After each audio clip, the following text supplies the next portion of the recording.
आज हम एक बहुत ही नई और एकदम ही अलग किस्म की रेसिपी बनाएंगे जिसका नाम है पनीर नानजा। और ये जो पनीर नानजा है ये दिखने में जितना टेम्पटिंग लग रहा है उससे कई ज़्यादा ये खाने में टेस्टी बनता है। तो इस पनीर नानजा को बनाने के लिए पहले हमें नान बनानी है और इस नान को बनाने के लिए हम इसका डो रेडी करेंगे। तो ये जो डो है इसको बनाने के लिए हमें लेना है 2 कप मैदा यानी कि ऑल पर्पस फ्लावर। मैदा को आप चाहो तो एक बार छान कर इस्तेमाल कर सकते हो। इसी के साथ मैं इसमें ऐड कर रहा हूँ 1 छोटी चम्मच नमक। आप अपने टेस्ट के अकॉर्डिंग नमक की मात्रा कम या ज़्यादा कर सकते हो। फिर इसमें जाएगा 1 छोटी चम्मच शुगर यानी कि चीनी। अब मैं इसमें ऐड कर रहा हूँ 1 छोटी चम्मच बेकिंग पाउडर और आधा छोटी चम्मच बेकिंग सोडा। और फिर इसी के साथ हमें इसमें ऐड करना है 1/4 कप कर्ड यानी कि दही। दही, बेकिंग पाउडर और बेकिंग सोडा का इस्तेमाल करने से हमारी ये जो नान है ये काफ़ी सॉफ्ट बनेगी। अब इसमें हम ऐड करेंगे 1 बड़ी चम्मच बटर या फिर तेल और फिर इन सभी को हम एक बार मिक्स करेंगे। फिर ज़रूरत के अनुसार आपको इसमें पानी या फिर दूध का इस्तेमाल करना है और इसका हम एकदम ही सॉफ्ट डो बनाएंगे। काफ़ी सारे लोग इस डो में मिल्क पाउडर का भी इस्तेमाल करते हैं, तो यदि आपके पास मिल्क पाउडर अवेलेबल हो तो आप 1 या 2 बड़ी चम्मच मिल्क पाउडर का इस्तेमाल कर सकते हो। जब ये डो एक बार अच्छे से जुड़ जाए तब अपने किचन के प्लेटफॉर्म के ऊपर थोड़ा सा मैदा छिड़क लीजिए और इस डो को आप लगातार 5 से 6 मिनट के लिए मसलिए। आप चाहो तो इस डो को इस तरह से हाथों से स्ट्रेच भी कर सकते हो। चलिए, नान बनाने का ये जो डो है ये रेडी हो चुका है। तो अब हम इस डो को वापस हमारे मिक्सिंग बोल में ट्रांसफर करेंगे और फिर इसको ढक कर हमें इसे आधे घंटे के लिए रेस्ट करने देना है। और जब तक ये जो नान का डो है ये रेस्ट करता है तब तक हम बाकी की तैयारी करेंगे। तो अब मैंने ये तकरीबन 100 ग्राम पनीर का इस्तेमाल किया हुआ है और इस पनीर को हम छोटे छोटे क्यूब्स में कट करेंगे। इस पनीर नानजा को बनाने के लिए आपको कितने पनीर का इस्तेमाल करना है ये आप अपने पसंद अनुसार कम या ज़्यादा कर सकते हो। चलिए, मैंने इस पनीर के इस प्रकार से छोटे छोटे क्यूब्स कर लिए हैं। तो अब इस पनीर के क्यूब्स को हम एक मिक्सिंग बोल में ट्रांसफ़र करेंगे और फिर हम इसमें कुछ मसाला ऐड करेंगे। पनीर जो होता है वो काफ़ी फीका होता है, उसका अपना कोई टेस्ट नहीं होता है। इस वजह से हम इन मसालों का इस्तेमाल करके इस पनीर के फ्लेवर को और बढ़िया बनाएंगे। तो पहले मैं इसमें ऐड कर रहा हूँ 2 चुटकी टर्मरिक यानी कि हल्दी। फिर हम इसमें ऐड करेंगे आधा छोटी चम्मच लाल मिर्च पाउडर। अब इसमें जाएगा 1/4 छोटी चम्मच गरम मसाला। और फिर इसमें एक हल्का सा चटपटा टेस्ट लाने के लिए हम इसमें ऐड करेंगे 2 चुटकी चाट मसाला। अब बस हमें इन सभी मसालों को और पनीर को अच्छे से मिक्स करना है ताकि पनीर के ऊपर ये सारे मसाले अच्छे से कोट हो जाए। इसमें मैं नमक डालना भूल गया था, तो इसीलिए अब मैं इसमें 2 चुटकी नमक का भी इस्तेमाल कर रहा हूँ। चलिए, अपना ये जो पनीर है ये मसालों के साथ अच्छे से कोट हो चुका है। तो अभी फिलहाल हम इसको साइड पर रखेंगे। तकरीबन आधा घंटा हो चुका है और अब हम इस डो को वापस थोड़ा सा मसलेंगे और फिर हमें इस डो को बराबर बराबर हिस्सों में डिवाइड करना है। तो पहले मैं इसका इस तरह से रोल बना रहा हूँ ताकि इसको डिवाइड करने में हमें काफ़ी आसानी हो। और फिर एक चाकू या फिर एक स्क्रैपर की सहायता से हम इसको बराबर बराबर पार्ट्स में डिवाइड करेंगे। इतने डो की क्वांटिटी में से आप तकरीबन 7 से 8 पनीर नानजा बना पाएंगे। अब इस डो को हमें हाथों के बीच में रख कर इसका हमें एक बॉल बनाना है। चलिए, ये जो बॉल है ये रेडी हो चुका है और ठीक इसी प्रकार से हम बाकी के बचे हुए डो में से ऐसे ही बॉल्स बनाएंगे। अब एक चकले के ऊपर या फिर किसी भी फ्लैट सरफेस के ऊपर आपको थोड़ा सा मैदा छिड़कना है और फिर इसके ऊपर हमें इस डो को रख कर इसको हम बेलेंगे।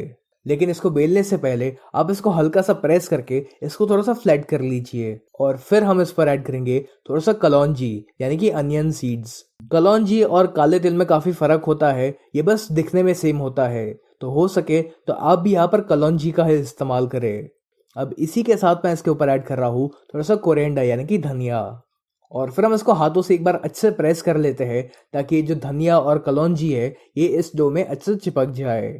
आप चाहो तो इस धनिया को पहले थोड़ा सा गीला करके इस्तेमाल कर सकते हो ताकि ये जो धनिया है ये इस डो के ऊपर आराम से चिपक सके। और अब एक बेलन की सहायता से हम इस नान को बेलेंगे। आपको इस नान को थोड़ा सा पतला बेलना है क्योंकि जब हम इस नान को सेकेंगे तो ये हल्की सी फूलती भी है। तो यदि आप इसको बेलते समय पर इसे मोटा रखोगे तो फूलने के बाद ये नान और भी ज़्यादा मोटी हो जाएगी और इसे खाने में उतना मज़ा नहीं आएगा। चलिए, नान को मैंने बेल लिया है। तो अब हमें क्या करना है कि इसकी पीछे की तरफ हमें थोड़ा सा पानी अप्लाई करना पड़ेगा।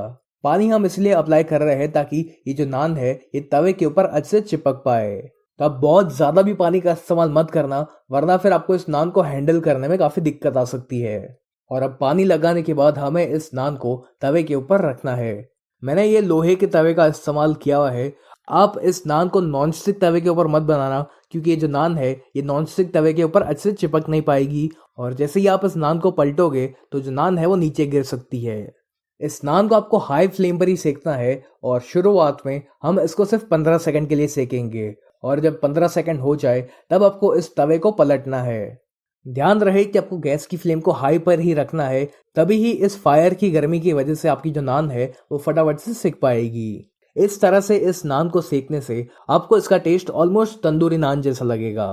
बस एक बात का आपको ध्यान रखना है कि आपको इस तवे को एक जगह पर बहुत देर तक नहीं रखना है, वरना ये जो नान है ये जल सकती है। तो बीच बीच में आप इसको गोल गोल घुमाते रहिएगा।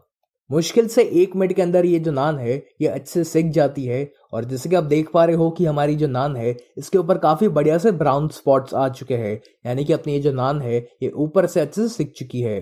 तो अब हम इसको पलट लेंगे और बस फिर इस नान को हमें इस तवे से अलग करना है। और जैसे कि आपने देखा कि ये जो नान है ये बहुत ही आसानी से इस तवे से निकल चुकी है।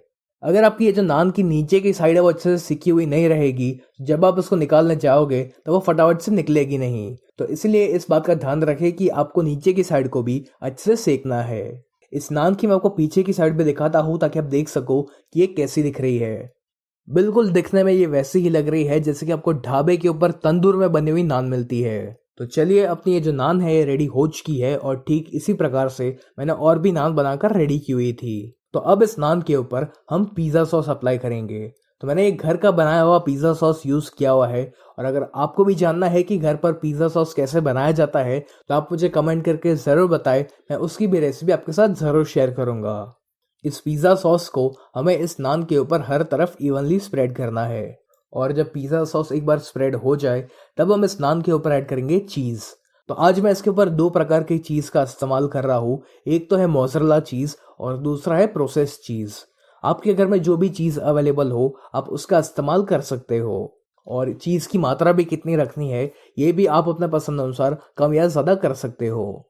अब इसके ऊपर हमें कुछ कटी हुई सब्जियां डालनी है, तो मैंने शिमला मिर्च का इस्तेमाल किया हुआ है। आप चाहो तो जो लाल और पीला वाला शिमला मिर्च आता है उसका भी इस्तेमाल कर सकते हो। अब इसी के साथ मैं इसमें ऐड कर रहा हूँ थोड़ा सा प्याज और फिर जो पनीर को हमने मसालों के साथ कोट करके रखा हुआ था वो भी हम इसमें ऐड करेंगे और मेरे पास कुछ मकाई के दाने भी पड़े हुए थे तो उनका भी मैं इस्तेमाल कर रहा हूँ। ठीक इसी प्रकार से आपको बाकी सारे नान को भी इस तरह से रेडी करना है और अब बारी आती है इनको सेकने की। आप चाहो तो इसको अवन में भी बना सकते हो, लेकिन आज मैं इसको तवे के ऊपर बना रहा हूँ।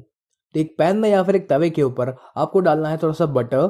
बटर की जगह पर आप चाहो तो थोड़े से ऑयल का इस्तेमाल कर सकते हो, लेकिन मैं रेकमेंड करूंगा कि आप बटर का ही इस्तेमाल करें क्योंकि उसका बहुत ही बढ़िया सा फ्लेवर आता है इसमें। बटर जब एक बार मेल्ट हो जाए तब जो नान हमने बनाकर रेडी की हुई थी वो हमें इसके ऊपर रखनी है और ध्यान रहे कि इस समय पर आपकी जो गैस की फ्लेम है वो स्लो पर ही होनी चाहिए। अब हमें इसको ढक कर इस हम स्लो फ्लेम पर तकरीबन 2 से 3 मिनट के लिए पकाएंगे या इसको आपको तब तक पकाना है जब तक इसके ऊपर का जो चीज़ है वो मेल्ट नहीं हो जाता। अब एक बहुत ही ज़रूरी चीज़ का आपको ध्यान रखना है और वो ये है कि आपकी जो गैस की फ्लेम है वो स्लो पर ही होनी चाहिए। यदि आप इसको मीडियम या फिर हाई फ्लेम पर सेकने जाओगे तो आपकी जो नान की नीचे की साइड है वो जलने लगेगी और आपको जो चीज़ है वो भी उतना मेल्ट नहीं हो पाएगा। तो इसलिए इस नानजा को आप स्लो फ्लेम पर ही सेके। तकरीबन 2 मिनट हो चुकी है और जैसे कि आप देख पा रहे हो कि हमारा ये जो नानजा है ये रेडी हो चुका है। इसके ऊपर का जो चीज़ है वो भी बहुत ही अच्छी तरीके से मेल्ट हो चुका है। तो अब हम इसको बाहर निकाल देंगे और ठीक इसी प्रकार से हमें बाकी सारा नानजा को भी बनाकर रेडी करना है। तो लीजिए, हमारा ये बहुत ही गर्मा गर्म पनीर नानजा बनकर रेडी हो चुका है। ये दिखने में जितना सुंदर है उससे कई ज़्यादा ये खाने में क्रिस्पी होने के साथ साथ एकदम ही टेस्टी लगता है। इस पनीर नानजा में आपको नान के साथ साथ पिज़्ज़ा का भी टेस्ट आएगा। तो आप भी एक बार इस पनीर नानजा की रेसिपी को ज़रूर ट्राई करना और आपको और कौन सी रेसिपीज जाननी है ये भी आप मुझे कमेंट करके ज़रूर बताएं।